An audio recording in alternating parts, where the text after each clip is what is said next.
అల్లు అర్జున్ విడుదల వెనుక బాలయ్య తెర వెనుక ఏం చేశారంటే, టాలీవుడ్ హీరో అల్లు అర్జున్ తన 'పుష్ప 2' సినిమా విడుదల సందర్భంగా హైదరాబాద్ సంధ్యా థియేటర్ వద్ద తొక్కిసలాట కేసులో నిన్న పోలీసులు అరెస్టు చేశారు. ఆ తర్వాత ఆయన్ను చిక్కడపల్లి పోలీస్ స్టేషన్కు తీసుకెళ్లి అక్కడి నుంచి నాంపల్లి కోర్టులో హాజరుపరిచి చెంచల్గూడ్ జైలుకు పంపారు. ఆ తర్వాత తెలంగాణ హైకోర్టు ఆయనకు బెయిల్ మంజూరు చేయడంతో ఇవాళ ఉదయం విడుదలయ్యారు. అయితే ఈ మొత్తం ఎపిసోడ్లో నాటకీయ పరిణామాలు చోటు చేసుకోగా ఇందులో తెర వెనుక చాలా మంది కీలక పాత్ర పోషించినట్లు తెలుస్తుంది. అల్లు అర్జున్ను నిన్న జూబ్లీహిల్స్లోని ఇంటి నుంచి అరెస్టు చేసిన తర్వాత సీనియర్ హీరో బాలకృష్ణ ఆయన తండ్రి అల్లు అరవింద్కు ఫోన్ కాల్ చేసి ధైర్యం చెప్పారు. అంతేకాకుండా నిర్మాత నాగవంశిని అల్లు అర్జున్ను ఉంచిన చిక్కడపల్లి పోలీస్ స్టేషన్కు పంపారు.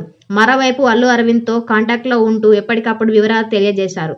అదే సమయంలో ఎట్టి పరిస్థితుల్లో ఇవాళ బెయిల్ రావాలని, లేదంటే సోమవారం వరకు వచ్చే అవకాశం లేదని అరవింద్ టెన్షన్ పడుతున్న విషయాన్ని నాగవంశి బాలయ్య దృష్టికి తెచ్చారు.